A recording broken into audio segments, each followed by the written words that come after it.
Kita akan menjawab. Oke, saya nyobain. Saya kali ini tidak akan bicara riba, saya mau bicara tentang bagaimana menggemukkan badan ini. Saya akan belajar dari masternya dan kulinernya luar biasa. Tengkleng Mas Sabtu. Oke. Saya silaturahmi memang tengkleng ya. Kicik tengkleng. Apa itu kicik? Apa kicik, Mas? Kicik. Oh, ini langsung. Saya langsung ke dapurnya. Kicik, saya mau yang paling spesial di sini. Kelamut balung sampai puas, lumatkan sampai tuntas, itu semboyannya. Tapi ini kebalik ya. Dari Qatar. Oh ya, dilihat dari Qatar, Mas.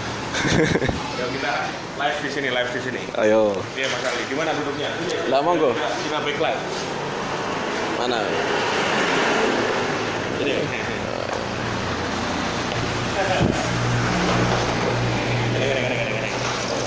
Ya. Nah, saya bertemu sedulur. Masya Allah. Kita urung. Dah kelihatan ini. Nah, wes. Inilah suasana Tengkleng Hoa. Nah, Panas berkeringat. biar kalau udah mangan nanti. Biar mantap semuanya. Mas, suaranya masuk enggak? Masuk ini. Masuk suaranya. Menyapa dulu. Ya wes, ini sambil ini ya, aku juga live ya. Jadi dua Facebook kita live bareng. Oh gitu. Kalau iya ora apa-apa jejer ke. Wah, ini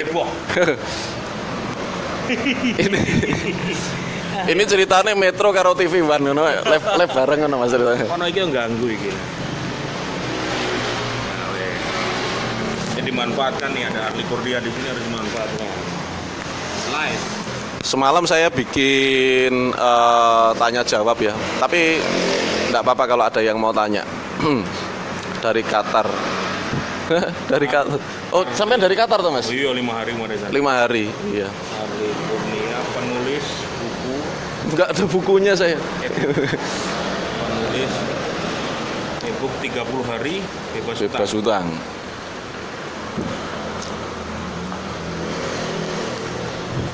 Ini saya tanya dulu nih Mas. Boleh. Nganu, gimana resepnya supaya bertambah berat badan saya? Saya itu lagi mau ngurangi malah kon berat badan. Wajahku medeni banget. Gitu ya.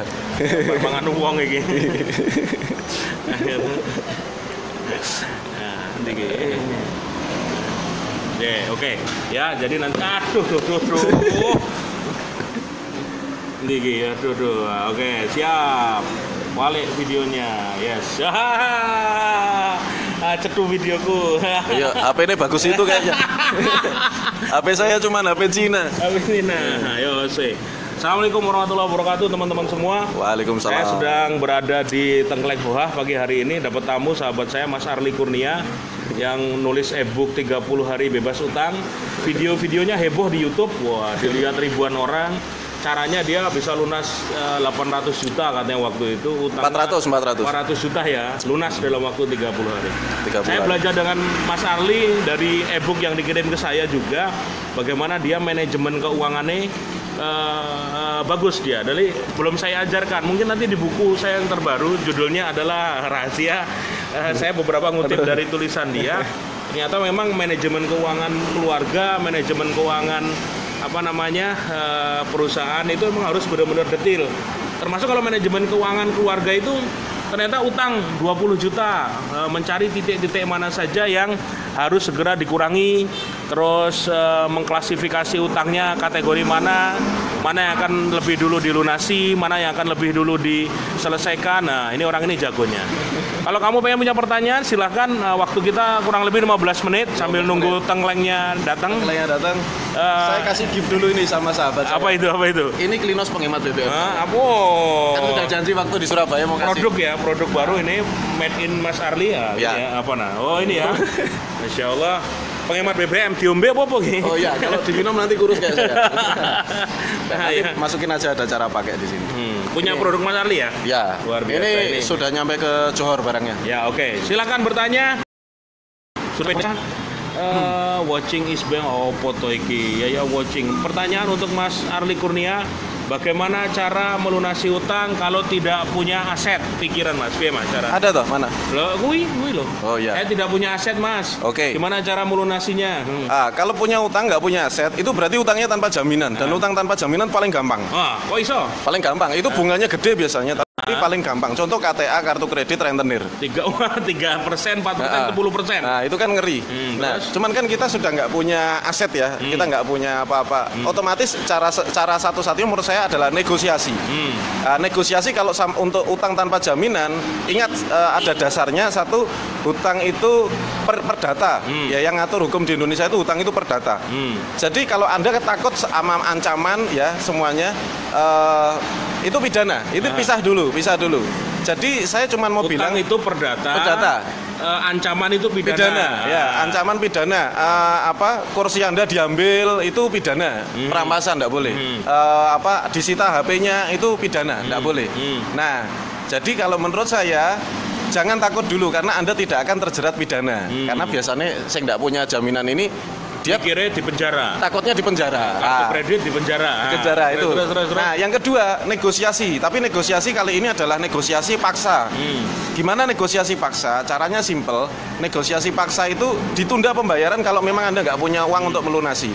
Jangan bayar bunganya terus. Bukan berarti ngemplang ya?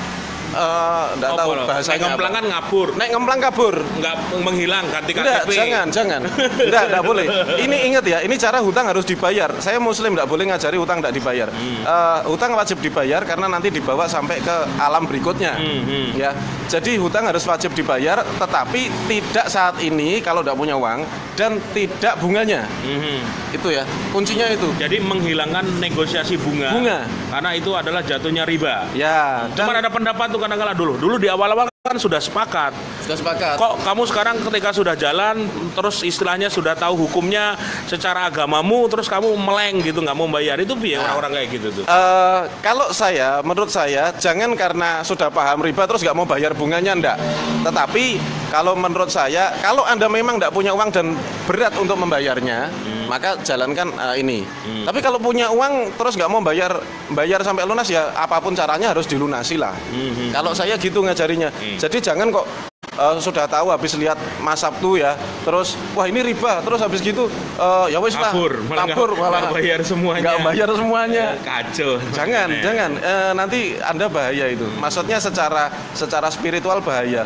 Kalau menurut saya ya gimana caranya tetap dibayar. Cuman kalau memang terpaksa ini saya tidak punya uang, dikenakan bunga kan dolim banget.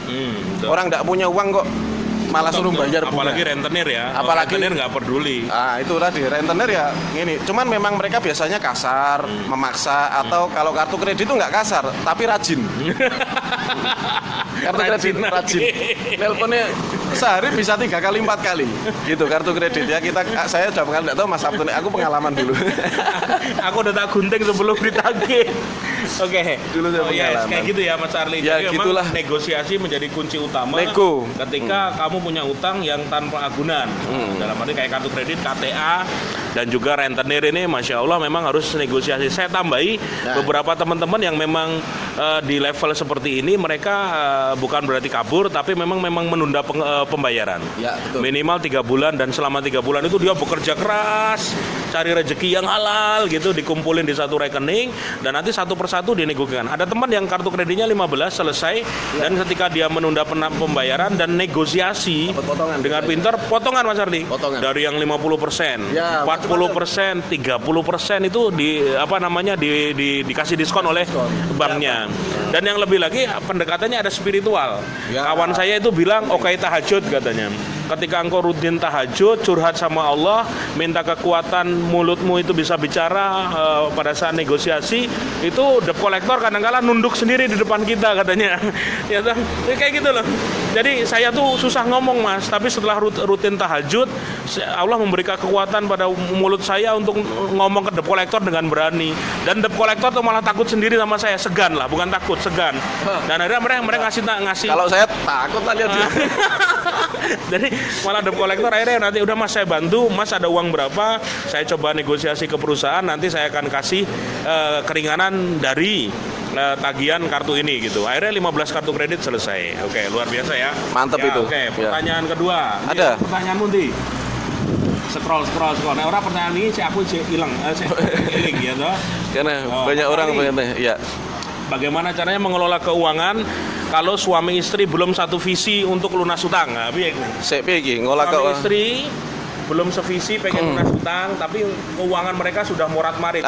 Kalau saya jangan mikir duit dulu, karena duit kesepakatan antara suami dan istri itu jauh lebih penting daripada uang. Kalau menurut saya, karena dulu waktu saya sama istri saya juga sama, kita berselisih pendapat, wajar gitu. Jadi terus kemudian saya berikan ya pinter-pinter aja. Anda suami kan, kalau suami pinter-pinter ngerayu lah ya, gitu, pinter-pinter ngerayu. Kalau susah dirayu diajak tahajud bareng kalau saya. Itu enggak mungkin susah kalau udah gitu ya, tekeluk langsung gitu. Belum diajak sholat, kalau enggak gelem diajak sholat, Anda doakan supaya istrinya mau sholat. Nah, kekuatan doa itu luar biasa. Simple sebetulnya, dan jangan mikir uang dulu. Karena mikir uang enggak ada habisnya, enggak mungkin bisa dapat juga sekaligus satu waktu, itu enggak mungkin ya, kecuali memang Allah kasih apa kemudahan, kan semua kemudahan dari Allah. Enggak mungkin dengan usaha kita yang serba luar biasa terus kita dapat uang, bukan itu. Ya bukan itu, tapi karena kepasrahan kita, karena keikhlasan kita, maka Allah tunjukkan jalan. Jadi beda ya, nyari sama disuguhi beda. Kalau kita niatnya baik biasanya disuguhi, Mas. Gitu ya. Nggak nyari. Kalau saya dulu ngerasakan gitu, usaha saya berkembang sampai mana-mana karena saya disuguhi sama Allah ya. Waduh, panglima perang. Panglima perang kok berlemak, kurang lemak. Kita sapa pemirsa dulu, Mas. Monggo Mas Irman, Mbak. Jangan nunggu kami kelamaan nanti. Sikat langsung. Nasi ngambil sendiri ya di sana ya. Gede banget ternyata. Emang porsinya gitu apa karena ini? Emang segitu ya? Ayo Mbak, silakan makan. Oke, lanjut berikutnya. Nih, tapi soal suami istri tadi bener loh. Beberapa seminar saya tuh ketika tanya jawab, mereka ngasih testimoni, Mas, dulu ketika belum sevisi suami istri, memang mau lunas utang tuh susah. Tapi ketika suami istri sudah satu visi, doanya bareng, impiannya bareng, geraknya bareng, itu kuat banget. Energinya datang dari banyak pintu. Itu kuat banget. Sehingga akhirnya, wah, Masya Allah, terjadi kolaborasi yang menghasilkan mendatangkan rezeki-rezeki lain, akhirnya lunas utang. Oke, saya merinding. Ingat zaman dulu. Dia ngomong gitu saya merinding. Tapi kalau nggak sevisi bentrok terus nanti ya toh. Tapi kalau sudah satu visi, Allah itu akan ridho insya Allah dan dibantu di banyak jalan-jalan lainnya. Ya. Luar biasa ya. Berikutnya lagi pertanyaan, ngantap lagi. Wah, akeh Mas, tenang wae. Aku nih orang apal kok mereka dengan nih. Ono dari teman-teman yang sudah gabung di sini. Saya masih live dengan Mas Arli Kurnia, kawan saya, guru saya atau wajahnya, anak Solo, cah Solo, lagi tak culik ke Jogja, yang nulis e-book 30 hari bebas utang. Mas boleh promosi e-bookmu kalau didapatkan, caranya gimana? E-book saya? E-book saya itu nanti kontak ke asisten saya Siska 0856 4745 7660. Saya ulang. Ya, 0856 4745 7660. Harganya sudah saya turunkan jauh, dulu harga 195.000 tapi sekarang jadi 48.000 saja. Murah meriah. Murah. Untuk ilmu ya. Murah meriah. Saya butuh duit ya. Saya sudah sukses. Saya nanti mau minta duit Mas Sabtu. Pertanyaan dari Selamat Pembuka, kalau KPR gimana Mas? Gimana cara ngelunasi KPR? Karena selama ini nggak punya rumah, tiba-tiba punya rumah, tanda kutip. Ya. Walaupun utangan. Nah, melepaskan itu ada perasaan takut kehilangan nggak punya rumah. Iya Mas, KPR bagaimana? Oke, prinsip saya adalah saya sharing ya. Jadi pada saat saya bisa bebas utang dan usaha saya maju, itu ada satu jembatan atau ada satu gerbang pembuka. Gerbang pembukanya adalah saya berniat untuk hidup di dalam sebuah kalimat innalillahi wa inna ilaihi rajiun. Ya, semua dari Allah dan semua jadi kita melepaskan rasa kepemilikan dulu. Ya, rumah, mobil. Siap kehilangan. Nah, itu dulu. Kalau itu sudah perasaannya sudah komplit total bulat, maka tawarkan saja rumahnya, karena rumah itu kan masih nanti angsurannya panjang, Anda masih kena bunga gitu. Coba tawarkan saja, bismillah. Ya, sewa saja kontrak. Aku 7 tahun tuh kontrak loh Mas. 7 tahun kontrak. 7 tahun saya kontrak, dan saya kasih tahu, saya sudah punya unit produksi di Salatiga, 400 meter saya beli tunai, ya, tapi saya masih kontrak. Gitu. Mementingkan tempat produksi dulu, menunda kesenangan. Gitu kan, karena rumah kan ini apa namanya, rumah kan pengeluaran, ya pengeluaran, dan rumah itu kalau bisa beli ya tidak perlu kita jual-jual kemudian hari ya, kalau bisa ya sudah itu saja. Intinya rumah itu pengeluaran ya, bukan sarana investasi. Jadi saya pentingkan usahanya dulu baru rumah. Ya, jadi kalau Anda saat ini masih sayang sama rumah, punya wajar. KPR tersebut. Ya, dan pakai KPR, pertama solusinya coba tawarkan, ya coba tawarkan ke orang, lepas dulu bebannya, Anda sewa dulu, nanti putar. Ya, pengalaman saya memutar uang kalau kita nggak punya hutang, nggak punya jatuh tempo, mutar uang lebih gampang. Tenang, kreatif ya. Lagi orang mikir cicilan, nggak mikir cicilan kan nggak enak banget ya mau. Nah, ya, misalnya buka tengkleng misalnya ya, ini contoh buka tengkleng nek pakai kreditan ya repot banget, tapi Mas Sabtu enak guyang-guyung karena nggak ada yang nggak punya beban gitu loh. Itu contoh. Lah saya ngerintis ini 2012, modal saya cuma 900.000. 2012 bulan November saya puter duit, akhirnya berkembang usahanya. Bulan Maret 2013 saya dapat omset 1,4 miliar dari usaha ini. Ya, 1,4 miliar. Dari 900.000 rupiah, bukan 900.000 rupiah. Bukan karena saya hebat, ya, bukan karena saya hebat, tapi karena Allah mengizinkan saya. Ya, karena Allah mengizinkan saya untuk itu. Ya udah pasrah wes. Tapi masih kontrak loh aku, Mas. Waktu itu ya. Waktu itu punya omset segitu saya masih kontrak. Tuh, punya omset 1,4 miliar. Memilih tetap kontrak, masih tapi kontrak. Punya tempat produksi yang diutamakan. Ya. Nah, banyak kan kita tuh lebih senang dengan gaya hidup, ya toh. Apapun kelihatan supaya dapat pujian dari orang kaya ya, punya mobil baru, punya kendaraan baru, rumahnya bagus, padahal semua adalah utangan saja. Pas nggak bisa bayar mengkis-mengkis baru curhat di Facebook, ya toh. Tolong bantu saya, ini motivator jangan gambleh wae kayak gitu. Kita tuh sudah nulis ya toh, bagi ilmu gratis, ya toh. Masih yang utang dia yang disalahin kita. Yang suruh bayar kita gitu. Terus. Oke lah, ada Bu Wiwi ini mau bikin buku juga kayaknya. Kemarin ya saya sapa teman-teman ya. Terima kasih sudah menyaksikan. Saya jujur seneng banget ini hari ketemu sama Mas Sabtu karena aku lama banget pengen ketemu ya, pengen bersilaturahmi, tapi ini beliau ini kan sibuk banget gitu ya, 10 kali lipat lebih sibuk dari saya. Tapi saya belajar satu hal dari Mas Sabtu. Kita ketemu Surabaya di Sidoarjo waktu itu. Saya belajar satu hal. Saya salut sama beliau ini. Salutnya adalah beliau ini rajin banget gitu loh. Jadi tidak pernah tidak pernah bikin waktu itu terbuang sia-sia. Saya ingat banget waktu kita di hotel, aku nulis dulu gitu. Saya baru pelongo, dia sudah nulis lagi ya. Bukunya banyak makanya gitu. Terus dari Palembang ke sini langsung ke Jogja, saya masih nginep di sana aja, masih toleh gitu. Jadi beliau ini seperti tidak mau santai, apalagi urusan perjuangan tidak mau santai beliau. Ya, itu saya salut, makanya saya pengen belajar. Saling belajar. Jadi satu pelajaran buat kalian gitu loh. Kenapa saya seneng kalau ketemu dengan siapa di satu kota atau dengan orang-orang yang memang satu visi gitu loh ya. Karena memang kita tuh terbatas ilmunya. Mas Arli itu punya, saya belajar dari video dia, tak tonton 2 jam full itu bagaimana dia bisa mengajak orang untuk ronsen apa namanya? Bedah ya. Bedah keuangannya dibuat sama dia, mana nih yang harus diperbaiki lebih dulu. Bayar utang seperti orang makan pesawat, apa itu kamu bilang? Jadi emang harus dicicil-cicil. Kadang orang kita mikir kalau utang banyak kita terfokus pada utang yang paling besar, sehingga yang kecil-kecil malah nggak terbayar. Ternyata saya dulu menerapkan dilakukan oleh Mas Arli. Jadi ketika dulu saya masih punya utang di 13 titik, 13 tuh ini tambah 3 lagi ya gitu ya. Saya cari utang yang paling kecil itu yang pertama kali saya lunasi. Jadi kecil sampai yang akhirnya paling besar gitu. Cuman kadang-kala yang beban paling besar itu yang membuat teman-teman nggak konsen. Tapi kalau sudah utangnya itu penuh tekanan, walaupun memang bunganya paling gede, tiap hari diteleponin, nah itu masya Allah. Makanya tadi bilang jagon nggak bisa kerja, nggak bisa ngapa-ngapain. Memang kuncinya sih soal utang ini harus diniati benar untuk selesai. Ketika teman-teman nggak punya niat untuk selesai, nggak mau berjuang, ya selamanya akan terbelenggu. Saya 2015 mulai hijrah tuh aku awal 2015. Dirimu mulai selesai bulan 2012 November. Selesai utang. Tuh dia lebih cepat. Desember 2012 saya masih seneng nambah utang. Begitu ya. Mas Arli sudah hijrah duluan, sudah melunasi utang. 2012 saya masih nambah utang di sebuah bank gitu, dan puncaknya adalah 2 tahun kemudian 2014 akhir baru saya memulai untuk hijrah. Dan memang benar kok, ketika kita sudah tidak punya tanggungan kemanapun, hidup Masya Allah, Insya Allah tenang, nggak mikir cicilan sama sekali. Rezeki anehnya malah tambah banyak gitu loh. Dulu kelihatan terima duit banyak, tapi hilang dengan begitu cepat. Karena yang dipikir adalah cicilan dan soal keberkahan. Ini soal keberkahan, hati-hati ya. Jadi tahu nggak berkah itu apa? Jadi berkah itu adalah ketika Allah ridho dengan rezeki kita gitu loh. Buat apa rezeki banyak, duitnya banyak, tapi Allah nggak ridho. Kalau nggak ridho, itu rezeki itu bakal diambil lagi.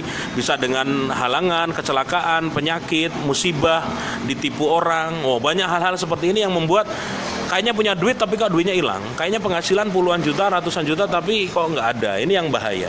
Jadi silakan teman-teman ambil kaca jika memang hidupmu selama ini kok sepertinya banyak masalah ya.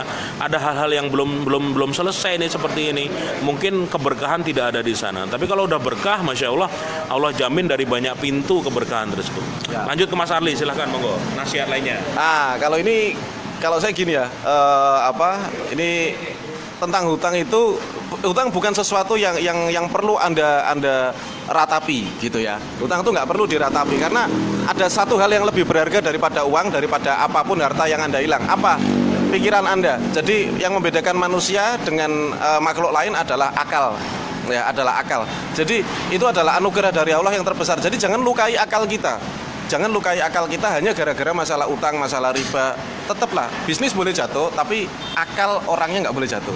Ya, nggak boleh jatuh. Jadi Anda masih bisa bangkit gitu. Jadi jangan tergiur sama investasi yang aneh-aneh. Jangan tergiur sama program yang instan-instan. Jangan tergiur sama sesuatu yang nanti akan menjerumuskan Anda justru ke lubang yang lebih dalam. Jadi itu sih kalau logis. Insya Allah lah kita aman. Jadi apa-apa itu ya dianalisa dulu kan. Banyak orang itu gara-gara masuk ke investasi bodong gara-gara dia punya utang. Itu banyak, dia pengen instan, pengen cepat. Nah, maka ini saya protek teman-teman, jangan mikir instan. Tidak ada yang bisa sekaligus lunas ya, kecuali kalau memang Allah menghendaki. Dan bukan Anda cari, tapi disuguhi. Saya disuguhi tengkleng hoha itu ya. Itu kan enak, tinggal ngambil aja ya, tidak perlu masak, tidak perlu nyari-nyari gitu ya, langsung. Itu adalah suguhan dari Allah gitu. Gitu aja Mas. Ya.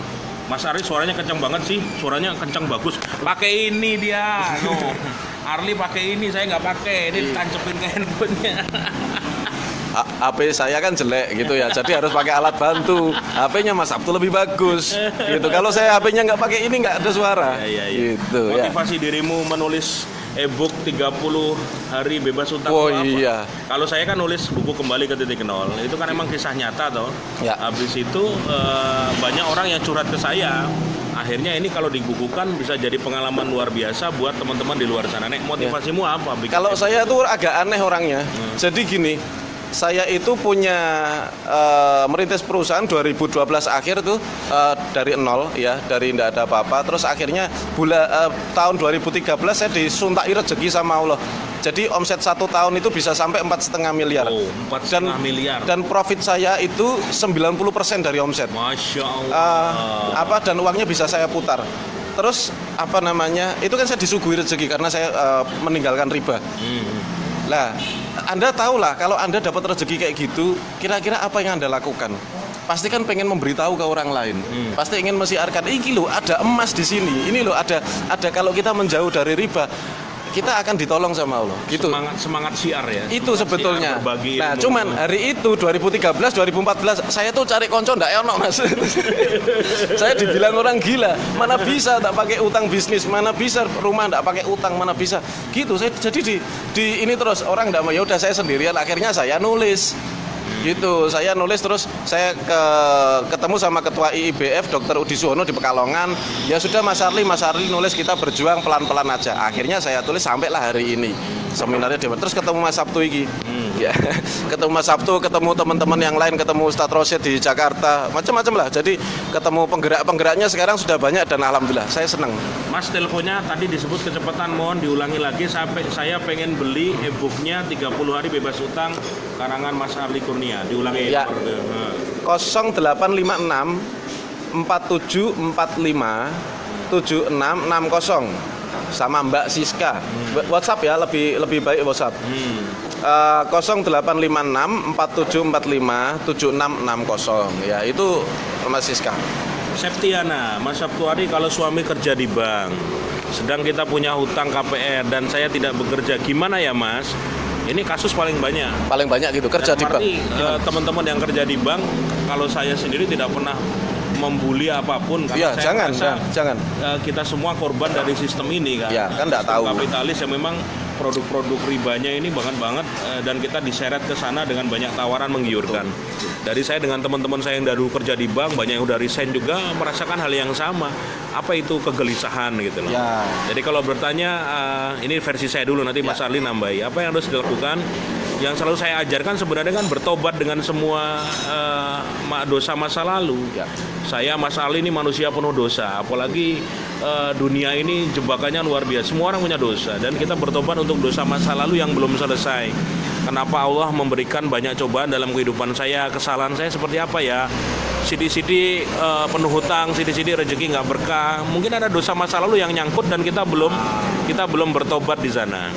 Terus pilihannya, misalnya suami masih bekerja. Ada dua versi. Kalau misalnya beberapa ulama, terutama kalau ulama dari Saudi itu langsung suruh keluar saat itu juga gitu loh. Tapi ada ulama seperti Yusuf Qaradawi itu yang selesaikan dulu, dalam arti siapkan dulu tempatmu berikutnya, silahkan bekerja di sana, tapi tetap diniatkan karena Allah untuk segera bisa keluar gitu. Ibaratnya kan kita di kubangan lumpur riba gitu loh. Nah, harapan kita ke depan bank-bank di Indonesia ini kan produknya makin disempurnakan dan sesuai dengan syariat Islam gitu loh. Bank syariah jelas kita dukung luar biasa agar makin sempurna. Bank konvensional dibatasi supaya kreditnya tidak ada. Oh, bisa ya. Jadi bank itu nanti produknya dipakai jasanya saja. Transfer duit, bayar tol, transfer uang kuliah, beli pulsa, ya, beli listrik, kayak gitu-gitulah. Dan bank dapat untung dari sana itu boleh karena akadnya jasa. Akadnya jasa pakai ATM, kita tuh kena 15.000 per bulan. Itu pemasukan bank yang halal saja. Tobat Mbak, terus minta sama Allah jika memang harus diselesaikan. Kalau frontal ya rumah itu akan dijual. Suamimu keluar, rumah dijual, terus kalian memulai lagi dari nol. Apapun itu, cari tambahi ilmu. Mulai sekarang belajar di komunitas-komunitas wirausaha, belajar di pelajar bisnis online atau apapun. Yang penting siap berdarah-darah lagi. Memang nggak enak namanya kehilangan sesuatu itu tidak enak. Tapi kalau kalian yakin, hadisnya kan jelas, barang siapa meninggalkan sesuatu karena Allah, ingat ya, karena Allah, bukan karena Arli Kurnia atau karena saya gitu loh. Maka Allah akan ganti yang jauh-jauh lebih baik. Kuncinya gitu, diniatkan karena apa gitu loh. Jadi semoga ada solusi. Kalau mau jual, suami mulai lagi dari nol, cari pekerjaan lain yang di luar dari berhubungan dengan akad-akad riba, biar makin tenang saja. Menyapa total pemirsa sudah 600 orang live hari ini. Alhamdulillah. Ya. Lagi terus. Ya. Oke. Baca lagi Mas. Ya. Masa apa ya? Pencerahan, alhamdulillah suamiku kebuka. Apa lagi nih? Ceritanya gini, saudara pinjem. Bang Tit. Ya, Bang Tit gitu ya. Terus kreditnya macet, Mas. Gimana lolos ambil KPR? Loh, ini malah nanya saya supaya lolos ambil KPR. Ojo KPR. Iki, Mas ceritanya gini, saya saudara pinjam BRI. Mas Jawir piye? Ya, terus kredit saya macet. Gimana caranya bisa lolos ambil KPR? Kalau saya dulu sebelum 2012 tak utak Anda lolos ambil KPR gitu. Kalau saya dulu. Tapi saya gitu, sono aku nek gitu ndak mau saya. Gitu ya. Jangan ambil KPR. Rumah sederhana saja, dan rumah itu ya kunci ya. Bagi yang mau ambil KPR, rumah itu ndak harus nyicil. Rumah itu Anda bisa beli dulu tanahnya. Sekarang itu banyak tanah itu yang bisa dibeli sama developernya. Tanah saja sampai 3 tahun dan cuma 1,5 juta per bulannya. Itu banyak gitu loh. Di Solo banyak, di Jogja saya enggak tahu. Pasti ada juga developer syariah yang jualan tanah kapling. Terus bangunnya bertahap, pondasi punya duit, nanti berhenti dulu, nanti naik ke atas gitu ya. Dan Anda tidak perlu KPR sebetulnya kalau menurut saya. Ya, tapi ya monggo saja bagaimana Anda. Kalau ini saya disuruh gimana caranya lolos KPR, ini kalau beberapa tahun lalu saat saya masih berkecimpung di ribawi ya, tak ajari orang nganggur aja bisa punya mobil. Saiki nyun sewu ya. Aduh, saya yang nanggung dosa nanti. Itu ya. Dari Junaidi Al-Faiz, Mas gimana caranya memulai usaha kuliner baik waralaba atau buka merek sendiri? Nah, saran saya kalau kuliner syarat pertama harus enak. Kalau orang enak, orang tidak bakal balik lagi. Jadi kuliner harus enak. Tapi memang ada beberapa konsumen lidahnya level dewa. Jadi 10 orang bilang enak, dia sendirian bilang nggak enak. Tuh ada orang-orang kayak gitu ya. Tapi kalau niatnya untuk membuka usaha kuliner harus pede. Tidak harus kamu yang jago masak, bisa kamu ngambil koki, ya toh dibayar lebih dibandingkan karyawan lain jelas. Tapi dipantau, kita uji coba nih. dari 10 menu mana yang cocok. Nah, makan bareng-bareng ternyata enak. Nah, enak ini layak jual. Terus survei harga pasaran, jangan sampai terlalu mahal, jangan sampai juga terlalu murah, ambil tengah-tengah ya, terjangkau. Nah, tapi juga dalam hitungan kuliner itu agak sensitif karena apa? Orang kadang-kala kalau segmenmu mahasiswa, budget mereka sekali makan maksimal 15.000 gitu. 15.000 sekali makan itu sudah mahasiswa apik banget. Bahkan ada yang di bawah 10.000 itu. Ayo tuh, mahasiswa ngepres itu.